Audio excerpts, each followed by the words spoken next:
Welcome to F2 current affairs.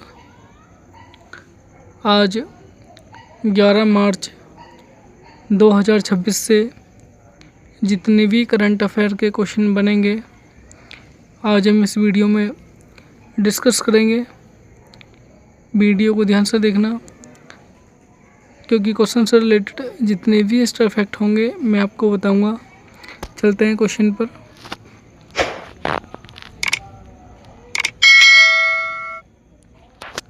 First question है, हाल ही में ससून बंदरगाह के आधुनिकीकरण के लिए किस राज्य सरकार ने 3 फिनलैंड कंपनियों के साथ समझौता ज्ञापन MOU पर हस्ताक्षर किए हैं? इसका ऑप्शन है सी महाराष्ट्र। ससून बंदरगाह के आधुनिकीकरण के लिए महाराष्ट्र सरकार ने फिनलैंड कंपनी के साथ समझौता किया है। क्यों समझौता किया है मैं आपको इसके बारे में बताता हूँ। ससून डॉक बंदरगाह ये बम्बई कोलाबा में स्थित है और इसकी ख़ास बात यह है कि ये सबसे व्यस्त फिशिंग हार्बर मत्स्य पालन बंदरगाहों में से एक है, जहाँ पर सबसे व्यस्त फिशिंग हार्बर वाला जहाँ पर मत्स्य पालन होता है। और ये मुंबई की अर्थव्यवस्था और समुद्री विरासत का एक महत्वपूर्ण हिस्सा भी है। ये बंदरगाह समझौता क्यों किया है? क्योंकि फिनलैंड को समुद्री प्रौद्योगिकी, कोल्ड चेन लॉजिस्टिक और सस्टेनेबल टिकाऊ फिशिंग तकनीक में विश्व का सबसे अग्रणी देश माना जाता है। तो इसलिए महाराष्ट्र सरकार ने फिनलैंड की 3 कंपनियों के साथ समझौता किया है। नेक्स्ट क्वेश्चन है, ईरान के नए सुप्रीम लीडर के रूप में किसे चुना गया? इसका ऑप्शन है बी मुज्तबा खमेनी को ईरान के सुप्रीम लीडर के रूप में चुना गया। ये आयतुल्ला अली खमेनी के बेटे हैं। आयतुल्ला अली खमेनी निधन 28 फरवरी 2026 को US और इजराइल के हमले के दौरान हुआ था। तो अब इनको सुप्रीम लीडर बना दिया गया है ईरान का। सुप्रीम लीडर का पद और ईरान में क्या ख़ास बात मैं बताता हूँ कि ईरान में सुप्रीम लीडर का पद जो होता है वो राष्ट्रपति और संसद से भी ऊपर होता है। वो संसद और राष्ट्रपति उससे भी ऊपर दर्जा होता है सुप्रीम लीडर का। और ये चुना कैसे जाता है? सुप्रीम लीडर का जो चुनाव होता है वो असेंबली ऑफ एक्सपर्ट्स, मतलब इसका ये है कि 88 इस्लामिक विद्वान जो पढ़े लिखे लोग होते हैं, विद्वान की परिषद होती है 88 इस्लामिक विद्वानों की, और उसके द्वारा जो है लीडर का चुनाव किया जाता है। और 1989 में अली खमेनी इनके जो पिताजी थे आयतुल्ला अली खमेनी के, उसके बाद ये रहे। और ईरान की जो कैपिटल है वो तेहरान, और यहाँ के जो वर्तमान राष्ट्रपति हैं वो मसूद पेजेशकियान है। और मुद्रा यहाँ की ईरानी रियाल है। और इसका जो पुराना नाम है 1935 में इसको फारस कहा जाता था ईरान को। चलते हैं नेक्स्ट क्वेश्चन पर। राष्ट्रीय अल्पसंख्यक आयोग के सदस्य के रूप में किसे नियुक्त किया गया है? इसका ऑप्शन है ए बर्जिस देसाई को राष्ट्रीय अल्पसंख्यक आयोग का सदस्य चुना गया है। बर्जिस देसाई के बारे में पढ़ते हैं। ये एक प्रसिद्ध वकील और लेखक है और पारसी धर्म से ये ताल्लुक़ात रखते हैं। और इनकी साहित्य कृतियाँ हैं जिन्होंने लिखी हैं।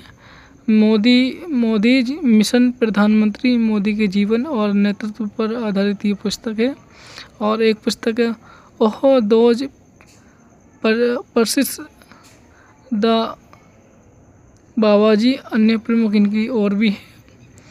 बात अल्पसंख्यक आयोग की चल रही है, NCM की, तो इसके बारे में पढ़ लेते हैं। इसकी स्थापना 17 मई 1993 को हुई थी और किस कानून के आधार पर ये राष्ट्रीय अल्पसंख्यक आयोग अधिनियम 1992 के तहत जो है इसकी स्थापना हुई। इसका मुख्य उद्देश्य क्या है कि भारत में जो अल्पसंख्यकों के अधिकारों की रक्षा करना होता है, और इसकी संरचना इसमें एक चेयरमैन पर्सन होता है और एक वाइस चेयरमैन होता है और 5 सदस्य होते हैं अल्पसंख्यक आयोग में। और मान्यता प्राप्त अल्पसंख्यक समुदाय भारत सरकार द्वारा 6 समुदायों को अल्पसंख्यक का दर्जा दिया गया। पहला मुस्लिम, सेकंड ईसाई, थर्ड सिख, बौद्ध, पारसी और जैन, इनको अल्पसंख्यक का दर्जा दिया गया है।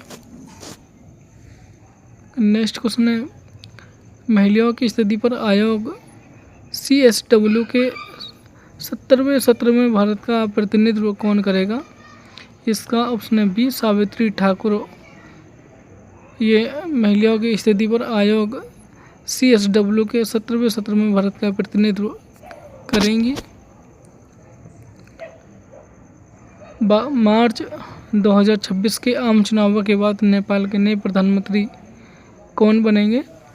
इसका ऑप्शन है सी, बालेंद्र शाह जो है वो नेपाल के नए प्रधानमंत्री बनेंगे।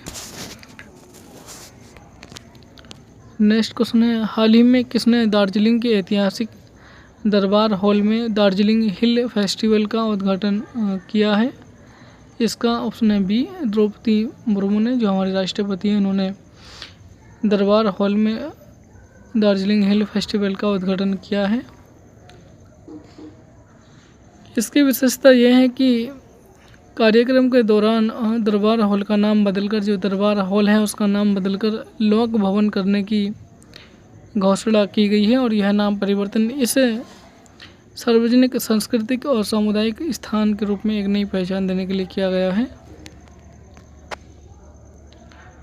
नेक्स्ट क्वेश्चन है, चर्चा में रही चिप्स टू स्टार्टअप्स S2S पहल किस मंत्रालय के अंतर्गत आती है? इसका ऑप्शन है बी, इलेक्ट्रॉनिक्स और सूचना प्रौद्योगिकी मंत्रालय के अधीन ये आती है।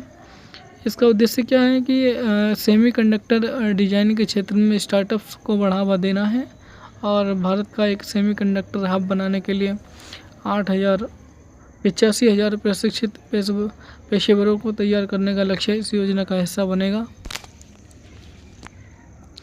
नेक्स्ट क्वेश्चन है,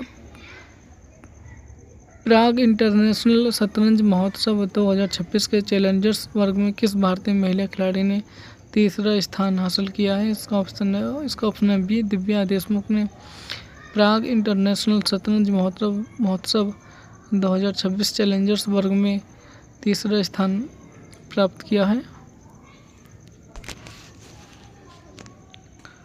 नेक्स्ट क्वेश्चन है, पुण्य श्लोक अहिल्या देवी होलकर शेतकरी कर्ज माफ़ी योजना के तहत किस राज्य सरकार ने 2 लाख तक का फसल ऋण माफ़ करने की मंजूरी दी है? इसका ऑप्शन सी, महाराष्ट्र सरकार ने पुण्य श्लोक अहिल्या देवी होलकर शेतकरी कर्ज माफ़ी योजना के तहत 2 लाख का ऋण माफ़ करने की मंजूरी दी है।